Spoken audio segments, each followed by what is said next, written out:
Trump went to the NBA Finals game yesterday in Madison Square Garden in New York City in Manhattan. And, of course, the Knicks lost. Now, the series right now, it is 2-1. Knicks won the first two games against the Spurs in Spurs territory. And then the Knicks lost yesterday. I believe it was 115-11 to the Spurs, right? That was the score? Yeah. And so the special thing was Trump was at the game. And I believe he was the first presidential person, the first president at an NBA Finals game. So this was a big deal.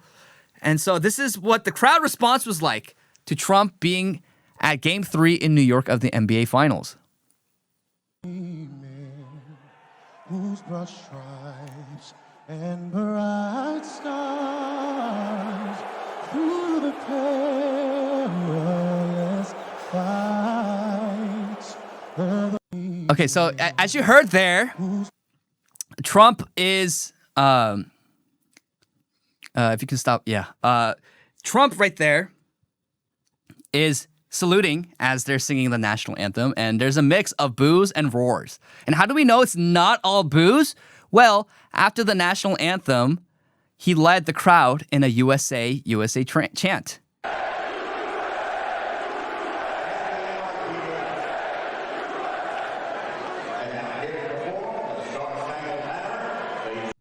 All right, so as you can see, it's a mixed bag. It's a mixed reaction to Trump being at Madison Square Garden, where, of course, New York City is under the dictatorship of a communist mayor.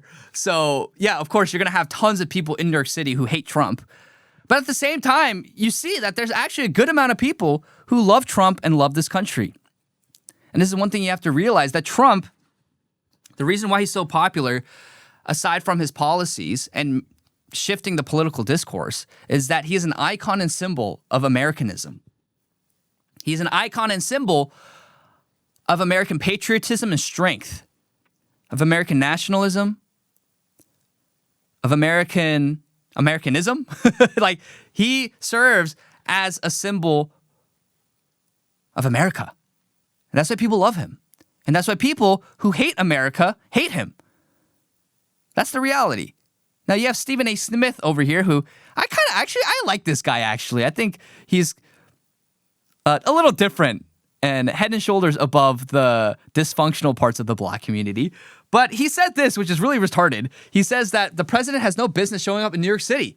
It is selfish. Here's what he said. Look, watch this. It's strictly a basketball segment. This president has no business showing up in New York City. I'm dead serious. Okay. It is selfish. It is narcissistic. It is ridiculous that he is coming to this game. I would say the same thing if it were Obama, George W., Clinton. I don't give a damn. We went back to Reagan. This is not a football stadium in some space in Texas where you got a whole bunch of outlays and all of this. This is the Garden. This is Midtown Manhattan. You have any idea what the congestion is going to be like in New York City here? I get off my radio to strictly. All right, so he's saying this, right? Where, the president has no right to be here, which is stupid, by the way, because he is the president of your own country. He can go wherever he wants to go. But he said he'll say this for Obama, for George W. Bush, Biden. But the reality is he won't. How do we know this? Well, here's a tweet that he had before. 10 years ago. Obama is the POTUS. The face of any franchise should always show any POTUS that kind of respect. Period. Have a wonderful weekend. So when it's Obama, we got to show him utmost respect. He is the president, regardless of whether you agree or disagree with him. You need to show the president of the United States respect. That's his response to Obama, but to Trump, oh, no, that's not appropriate. He has no right to come to New York. Yes, he does. Of course he does. And so I get what he's saying, because if you look here, Madison Square Garden had a lot of security. So there's a lot of fences set up. There was, of course, Secret Service and all of that. But so I get the concern in terms of congestion and inconvenience to New Yorkers, but he's your president. He is the president of your country. He can go wherever he wants. And so if he wants to go to an NBA Finals game, by all means, he should be able to. He's the president of your country. He's your leader. What are you saying?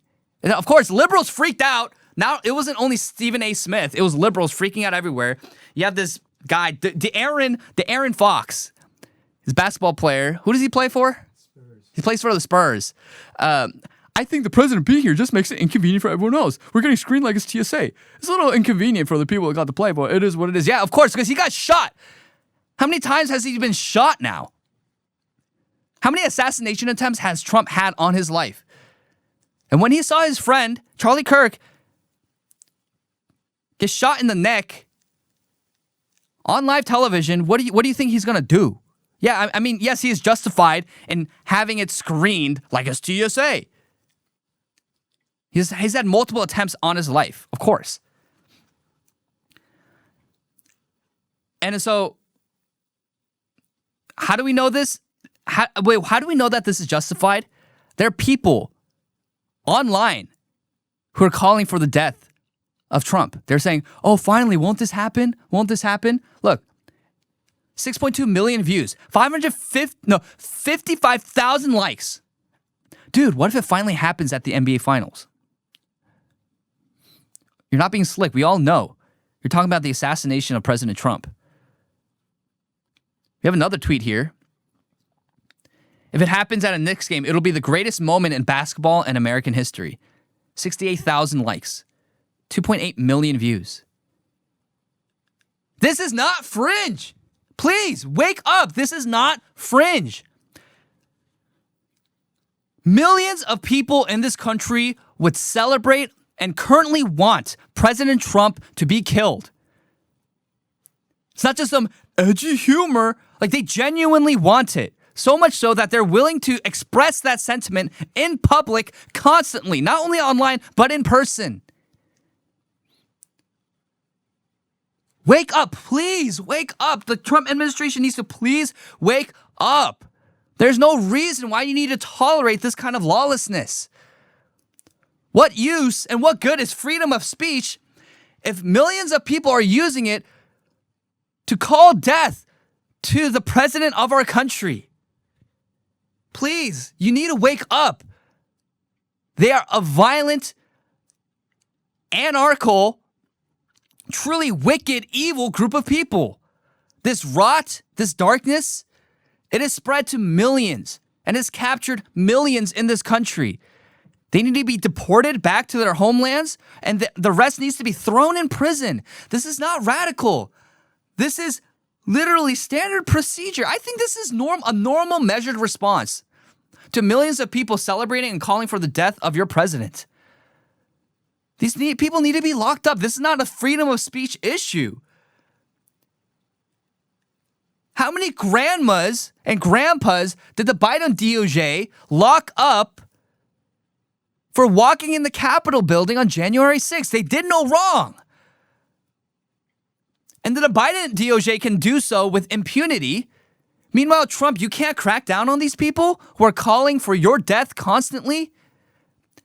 It's different if they're mocking you. They're mocking your looks, mocking what you're doing, whatever. That's fine. But they're constantly, every single opportunity that they have, they're calling for your death, President Trump. What are we doing here? What are we doing here? You would not be a fascist for taking political action against these people.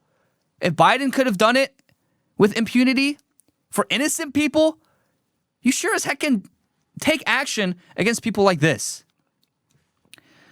And of course, there's a lot of people who are like, oh, Trump is just a bandwagon now that the Knicks are in the finals, which is such an unserious way to think about anything that President Trump does. But he was a lifelong Knicks fan.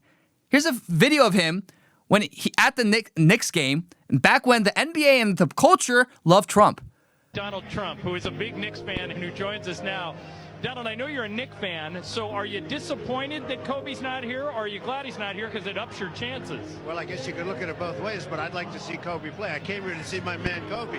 Defense too, because the Pacers were held scoreless in the last 2 minutes and 41 handshaking with seconds Patrick after Ewing, they had- right? Is his name? Reason to vote the Knicks back. Shaquille O'Neal's shoe Oh my God. right here, which is a serious shoe. Is that a real That's a real shoe? shoe. He took it off after a game and handed it to Oh me. my I carried God. it like this. Yeah, I So guess. this- Because you don't this really is- like germs anyway, do you? Yeah, for How are Shaq. you? I don't How know. are you? Guest celebrity cameraman Donald Trump. Look. Don, welcome to the telecast. They're roaring. They love Trump. Thank you. We must be paying our cameraman a pretty penny. You're paying a lot of money. It's a great job.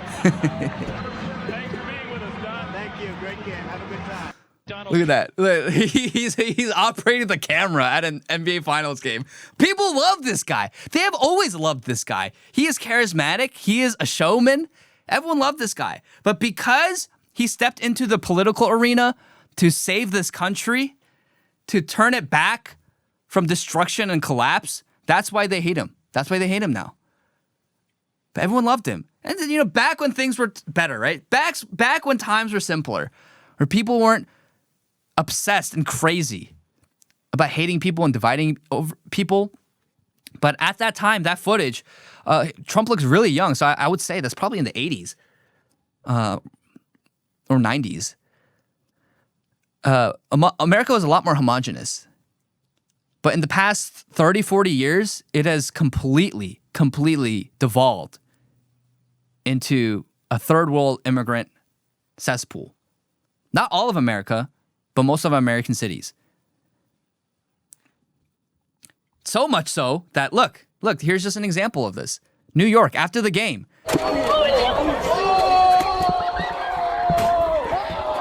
The usual suspects beating people up.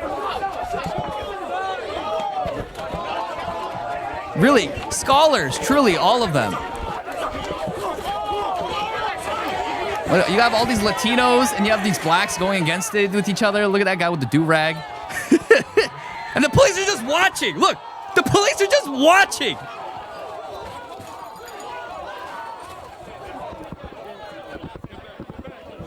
Now they get them. They're just like watching, like bystanders, like. And they're like, okay, we'll get involved. After like they beat each other to a pulp. The female cop, look at her. She's so small. What is this 5-foot female cop gonna do? What is she gonna do?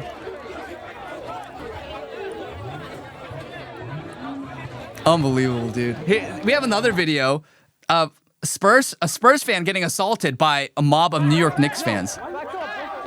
Look, all these Hispanics and blacks. Look at him. Look at him. It's just attacking a Spurs fan. He's mostly blacks.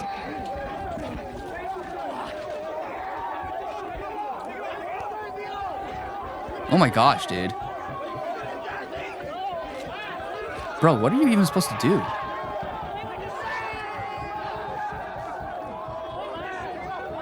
Dude, that's crazy. That's absolutely insane.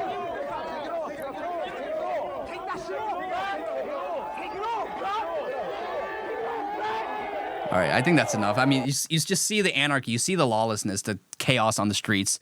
And of course, yeah, it's mostly black people doing it. It's mostly black people doing it.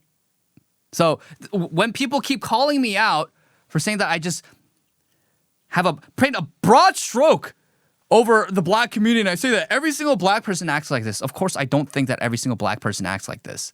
If I did, I wouldn't be friends with black people. Duh. Like, I literally have black friends. At the event I went to this past weekend, I had black friends who came up to me and were like, dude, so great to see you, brother. How you doing? I'm like, dude, I'm doing great, man. How you doing? He's like, I'm doing great. Like, I'm not stupid. Of course, I know not all black people act like that, but all my black friends, they hate this kind of degeneracy.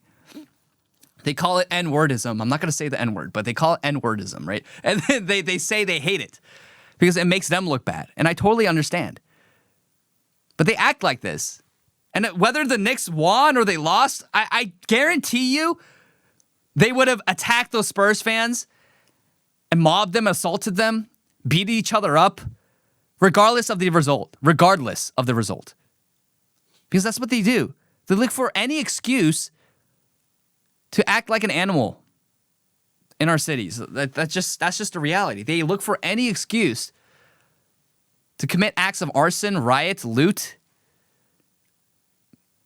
assault innocent people.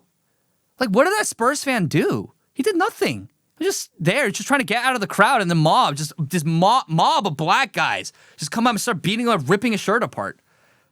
His jersey. You don't do that in a civilized society. Imagine if those black men put as much passion into fixing their own community, or maybe even studying, than to rip apart the jersey of a Spurs fan in New York. Can you imagine? Things would be a lot better for them. That's all I'll say, because I actually do. I want things to be better for them. But once they keep saying that I'm just racist and I just hate them, I'm like, okay, well, here's the reality for ya, buddy, that the person who calls out your wrongdoing actually genuinely loves you more than those who allow for your wrongdoing. Those who look over your wrongdoing actually hate you more than those who are willing to call out your wrongdoing.